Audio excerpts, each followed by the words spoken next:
शुरू करते हैं। अल्लाह का नाम लेके बिस्मिल्लाहिर्रहमानिर्रहीम। अस्सलाम वालेकुम एवरीवन, मैं हूँ फिरदौस। आज का वीडियो का टॉपिक है वो है unbelievable transformation will Afghanistan mirroring Saudi Arabia soon. तो ये वीडियो में जो रिएक्शन दे रहे हैं MC रज का वीडियो है। तो इन्होंने मतलब ट्रांसफॉर्मेशन अफगानिस्तान उसके साथ साथ सऊदी अरब के बीच में इन्होंने क्या बताया है, क्या होने वाला है आगे, तो काफी इंटरेस्टिंग होने वाला है वीडियो। और ये भी जो भी वीडियो बनाते हैं काफी मतलब डॉक्यूमेंट फॉर्म में वीडियो होता है, मतलब पूरा इन डेप्थ में इंफॉर्मेटिव वीडियो होता है, ज्यादा सारा इंफॉर्मेटिव बहुत कुछ बताते हैं वीडियो पे। तो काफी ज्यादा ये इंटरेस्टिंग होने वाला है वीडियो। इन्होंने अफगानिस्तान और सऊदी अरब के बारे में इन्होंने क्या बताया गया है, तो काफी ज्यादा इंटरेस्टिंग होने वाला है वीडियो। चलो वीडियो स्टार्ट करते हैं। हाल ही में अफगानिस्तान की करेंसी अफगानी में जबरदस्त बूस्ट देखा गया। 2023 की तीसरी तिमाही में अफगानी की वैल्यू अमेरिकी डॉलर के मुकाबले 20% आगे निकल गई। करंट वैल्यू के हिसाब से देखें तो अगर आप इंडियन रूपी से एक अफगानी खरीदना चाहते हो तो उसके लिए आपको 1.06 रुपए पे करने पड़ेंगे, जबकि 3 सितंबर को एक अफगानी की कीमत इंडियन रूपी में 97 पैसे थी और 4 सितंबर को यही अफगानी 1.13 रूपी पर पहुंच जाती है। इसी तरह पाकिस्तान रूपी में एक अफगानी खरीदने के लिए 3 रुपए 70 पैसे पे करने पड़ेंगे, जबकि 3 सितंबर को यही एक अफगानी की कीमत पाकिस्तानी रूपी में 3 रुपए 62 पैसे थी और 4 सितंबर को यही अफगानी 4 रुपए 17 पैसे पर पहुंच जाती है, जो कि अफगानिस्तान के लिए एक पॉजिटिव साइन है। लेकिन सवाल यह कि आखिर अफगानी की वैल्यू अचानक से बूस्ट कैसे करने लगी, जबकि अफगानिस्तान में तालिबान रूल करता है और तालिबान का नाम आते ही ये फेजेस सामने आते हैं। ऐसे में ये समझना बड़ा इंटरेस्टिंग हो जाता है कि ये पॉसिबल कैसे हुआ, इन लोगों ने ऐसे क्या स्टेप्स लिए जिसका इंपैक्ट अफगानिस्तान की किस्मत बदलने वाला है, वही अफगानिस्तान जो कई दशकों से गुलाम बना हुआ था। समझते हैं आज के वीडियो में। 2023 का अफगानिस्तान, जहां आज के टाइम पर तालिबान पावर में है, लेकिन हमेशा से ऐसा नहीं था। अफगानिस्तान पर राज करने वाले, उस पर कब्जा करने वालों का एक लंबा इतिहास है। एक एक करके एक लाइन में आपको बताता हूं। 1st सेंचुरी BCE में गुप्त एम्पायर ने अफगानिस्तान के कुछ हिस्सों पर कब्जा कर लिया और उस पर राज किया। 3rd and 4th century BCE में मौर्य एम्पायर ने अफगानिस्तान के कुछ हिस्सों पर कब्जा कर लिया। 7th सेंचुरी में अरब आर्मी अफगानिस्तान में आती है और इस्लाम को अफगानिस्तान में फैलाना शुरू करती है और पूरे अफगानिस्तान में इस्लाम का राज आता है। 16th एंड 17th सेंचुरी में मुगल अफगानिस्तान के कुछ हिस्से को अपने कब्जे में ले लेते हैं। 19th सेंचुरी में ब्रिटिश अंपायर 3 अफगान वॉर के जरिए अपना डोमिनेंस एस्टेब्लिश करती है, लेकिन कंप्लीटली ऑक्यूपाई नहीं कर पाती है। 1979 में सोवियत यूनियन अफगानिस्तान को इन्वेड करती है और 1989 तक अफगानिस्तान को अपने कब्जे में रखती है। 1996 में पहली बार तालिबान अफगानिस्तान को अपने पावर में लेता है और 2001 तक अफगानिस्तान पर हुकूमत करता है। 2001 से अमेरिका तालिबान के खिलाफ ऑपरेशन इंड्यूरिंग फ्रीडम की शुरुआत करता है और अफगानिस्तान से तालिबान की सत्ता को खत्म करके अफगानिस्तान को अपने कब्जे में ले लेता है। हालांकि अमेरिका ने अफगानिस्तान पर कभी डायरेक्टली कब्जा नहीं किया, लेकिन इनडायरेक्टली अमेरिका अफगानिस्तान को कंट्रोल करता रहा। 2021 में अमेरिका अफगानिस्तान से वापस चला जाता है और एक बार फिर तालिबान अफगानिस्तान को अपने कब्जे में ले लेता है। ये वो टाइम पीरियड है जब किसी न किसी ने अफगानिस्तान पर कब्जा किया, लेकिन 1979 से लेकर अब तक देखें तो अफगानिस्तान पर सोवियत यूनियन, अमेरिका और तालिबान का दबदबा रहा और इस बीच नुकसान हुआ तो अफगानिस्तान का हुआ, अफगानियों का हुआ, वो कभी डेवलप कर ही नहीं पाए। आज के हालात की बात करें तो 2023 में अफगानिस्तान में लगभग 23 मिलियन लोग भुखमरी के शिकार हैं। उनके पास खाने के लिए खाना नहीं है। भुखमरी की वजह से वो लोग बीमार हो रहे हैं, मर रहे हैं और ये 23 मिलियन अफगानिस्तान की टोटल पॉपुलेशन का 55% है। अफगानिस्तान में करीब 90% लोग गरीबी में रहते हैं। इसका मतलब है उनके पास सफिशिएंट खाना, शेल्टर, कपड़े, हेल्थ केयर तक नहीं। और जैसा कि आप जानते हैं कि जब गरीबी बढ़ती है तो कई तरह की सोशल प्रॉब्लम्स भी क्रिएट होती है, जैसे crime, violence, health problem. Education देखें तो अफगानिस्तान में एजुकेशन की बड़ी खराब कंडीशन है। 2023 में लगभग 3.5 मिलियन बच्चे स्कूल नहीं जा पा रहे थे, जिसका मेन रीजन गरीबी है। ओवरऑल इस तरह की कई बेसिक चीजें भी उनकी पहुंच से दूर है। ऐसे में अफगानिस्तान की करेंसी अफगानी का अचानक से बूस्ट करना अफगानिस्तान के लिए एक पॉजिटिव साइन है। आने वाले टाइम में अगर तालिबान गवर्नमेंट ने इसे मेंटेन रखा तो अफगानिस्तान की किस्मत बदल सकती है। लेकिन हैरानी की बात यह है कि आखिर ये पॉसिबल कैसे हुआ। इन लोगों ने ऐसा क्या कर दिया कि अफगानी अमेरिकी डॉलर से भी आगे निकल गई, सितंबर क्वार्टर में दुनिया की बेस्ट परफॉर्मिंग करेंसी बन गई। तो इसके पीछे कई रीजन है, तालिबान गवर्नमेंट के कई स्टेप्स है। आइए एक एक करके आपको समझाते हैं। तालिबान ने अफगानिस्तान की इकोनॉमी और करेंसी पर कंट्रोल के लिए एक सीरीज की शुरुआत करी, जिसमें एक स्टेप था फॉरेन करेंसीज पर बैन। अफगानिस्तान के केस में फॉरेन करेंसी की ब्लैक मार्केटिंग एक बड़ी समस्या है। कैसे, आइए समझते हैं। अफगानिस्तान गवर्नमेंट की तरफ से फॉरेन करेंसी का जो एक्सचेंज रेट सेट किया गया होता था, लोग उससे हायर रेट पर फॉरेन करेंसी का लेन देन करते, जिससे अफगानिस्तान की इकोनॉमी पर इसका निगेटिव इंपैक्ट जा रहा था। आइए इसे एग्जांपल से समझते हैं। मान लीजिए आपने किसी कंट्री में इन्वेस्ट करने का सोचा और आपने $1,00,000 इन्वेस्ट किया। जिस कंट्री में आपने इन्वेस्ट किया वहां की लोकल करेंसी में $1 की ऑफिशियल वैल्यू 100 लोकल करेंसी होती है। इस हिसाब से आपको $1,00,000 के बदले 1 करोड़ लोकल करेंसी मिली। और उसी देश में डॉलर की ब्लैक मार्केटिंग भी धड़ल्ले से चलती है, जहां $1 की ब्लैक मार्केट में वैल्यू 150 लोकल करेंसी होती है। ऐसे में आपने जो $1,00,000 इन्वेस्ट करके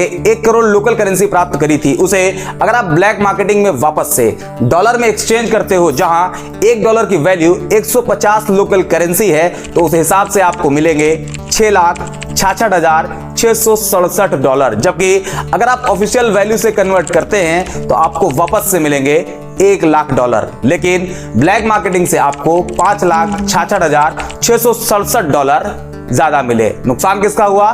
उस देश की इकोनॉमी का। अफगानिस्तान के केस में यही चल रहा होता है, जो तालिबान गवर्नमेंट के लिए एक बड़ी प्रॉब्लम होती है। और इसी को देखते हुए तालिबान गवर्नमेंट फॉरेन करेंसी पर बैन लगा देती है। यह पहला रीजन है जिसकी वजह से अफगानी वैल्यू अचानक से बूस्ट कर जाती है। नंबर 2, ऑनलाइन करेंसी ट्रेडिंग, जिसे ऑनलाइन फॉरेक्स ट्रेडिंग भी कहा जाता है, जिसमें लोग कई अलग अलग करेंसीज को खरीदते और बेचते हैं। उस करेंसी की अप एंड डाउन वैल्यू से प्रॉफिट गेन करते हैं। ये एक बिजनेस की तरह होता है और ये सब ऑनलाइन प्लेटफॉर्म पर होता है। एग्जांपल से समझते हैं। मान लीजिए कि आपका कैलकुलेशन ये कहता है कि आने वाले टाइम में $, के कंपैरिजन में यूरो की वैल्यू तेजी से ऊपर जाएगी और आप $, के बदले यूरो ले लेते हो। कुछ टाइम बाद आपके कैलकुलेशन के हिसाब से यूरो की वैल्यू ऊपर जाती है और उस टाइम आप यूरो से वापस डॉलर खरीद लेते हो और इस प्रोसेस में आपको कुछ प्रॉफिट मिल जाता है। कैसे, ये भी समझते हैं। मान लीजिए आपके पास $1,000 है और उस टाइम 1 यूरो की वैल्यू $1.10 होती है। आप अपने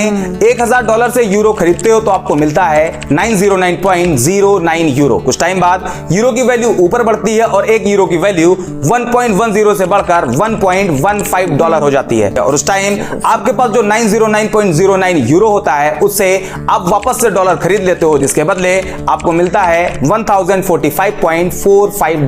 इन्वेस्ट किया था $1,000, वापस से मिला $1,045। इस बीच आपको प्रॉफिट हुआ $45 का। अब सवाल ये आता है कि ये एक बिजनेस है, ऑनलाइन फॉरेक्स ट्रेडिंग है, लोग प्रॉफिट गेन कर रहे हैं, इसमें प्रॉब्लम क्या है? तो इसका जवाब है ये किसी कंट्री की करेंसी वैल्यू को बर्बाद कर सकती है। ऑनलाइन फॉरेक्स ट्रेडिंग से किसी कंट्री की इकोनॉमी पर अच्छा और बुरा दोनों तरह के प्रभाव पड़ सकते हैं। इसके नेगेटिव इंपैक्ट को देखते हैं। Number 1, speculative activities. जब इंपोर्टर्स और इन्वेस्टर्स किसी कंट्री की करेंसी को कम या ज्यादा दाम में खरीदते या बेचते हैं तो उस कंट्री की करेंसी वैल्यू की डिमांड एंड सप्लाई अचानक से फ्लक्चुएट होने लगती है, जो कि उस कंट्री की करेंसी की स्टेबिलिटी को अफेक्ट करती है। एग्जांपल से आपको समझाऊं तो अगर आप किसी कंट्री की करेंसी खरीद लेते हो, साथ ही साथ आपके जैसे बहुत से लोग उसी देश की करेंसी को खरीदने लगते हैं तो उस देश की करेंसी वैल्यू ऊपर की तरफ जाती है और करेंसी वैल्यू बढ़ने के बाद प्रॉफिट कमाने के लिए धड़ाधड़ लोग उसे वापस से बेचना शुरू कर देते हैं तो उस देश की करेंसी वैल्यू नीचे गिर जाती है। इसके अलावा कैपिटल फ्लाइट भी एक रीजन है जो किसी देश की इकोनॉमी को खराब कर सकती है। और Taliban government online currency trading पर भी बैन लगा देती है। अफगान गवर्नमेंट का मानना था कि ऑनलाइन करेंसी ट्रेडिंग को बैन कर अफगानी की वैल्यू को स्टेबल किया जा सकता है। हालांकि लॉन्ग टर्म में स्टेप्स कितने ज्यादा इफेक्टिव साबित होंगे ये आगे मालूम चलेगा, लेकिन अब तक के रिजल्ट से ये जाहिर है कि अफगानिस्तान गवर्नमेंट की ये पॉलिसीज उनके फेवर में जा रही। यही वजह है कि पिछले कुछ दिनों में अफगानी अपने नॉर्मल वैल्यू से ऊपर बनी हुई है। हालांकि अफगानिस्तान अभी जरूर प्रॉब्लम फेस कर रहा, लेकिन अगर वहां की गवर्नमेंट अफगानिस्तान की जमीन के नीचे दबे खजानों को निकालने में कामयाब होती है तो इससे अफगानिस्तान की इकोनॉमी में जबरदस्त बूस्ट देखने को मिल सकता है। जमीन के नीचे दबा खजाना, अब ये क्या है? ये सवाल आपके दिमाग में भी आ सकता है, तो आइए इसे भी समझते हैं। अफगानिस्तान, इसे खनिजों का खजाना भी कहा जाता है क्योंकि अफगानिस्तान में कई वैल्यूएबल मिनरल्स के भंडार मौजूद हैं, जैसे सोना, चांदी, iron and copper, gemstone and lithium. बाकी सारी चीजों को साइड रखते हैं, वो सब अफगानिस्तान के लिए एक बोनस है, लेकिन हम बात करते हैं सिर्फ लिथियम की। अब ये लिथियम क्या है? लिथियम की वैल्यू आपको ऐसे समझाता हूं। आपको क्या लगता है सऊदी अरब के पास क्यों इतना पैसा है? आप फटाक से जवाब दे सकते हो कि सऊदी के पास तेल है और वो पूरी दुनिया को तेल सप्लाई करता है, तेल सभी देश को चाहिए और सऊदी तेल बेचकर मोटी कमाई करता है, और यही सच भी है। अब लिथियम के बारे में आपको बताऊं तो लिथियम आने वाले टाइम में अफगानिस्तान के लिए फ्यूल का काम कर सकता है। पूरी दुनिया आने वाले टाइम में लिथियम पर डिपेंड हो सकती है, जैसे आज के टाइम पर तेल पर डिपेंड है। जैसे तेल बेचकर सऊदी मोटी कमाई करता है, उसके सिटीजन ऐश की जिंदगी गुजारते हैं, सेम वैसे ही अफगानिस्तान भी लिथियम सप्लाई कर मिलियंस ऑफ मिलियन डॉलर कमा सकता है। अब दुनिया लिथियम पर कैसे डिपेंड हो सकती है और कैसे लिथियम अफगानिस्तान को माला माल कर सकता है? ये लिथियम होता क्या है, क्या काम आता है, जैसे कई सवाल आपके दिमाग में फ्लोट कर सकते हैं। पहले समझते हैं लिथियम क्या है और किस काम आता है। हम इसके बहुत डिटेल में नहीं जाएंगे क्योंकि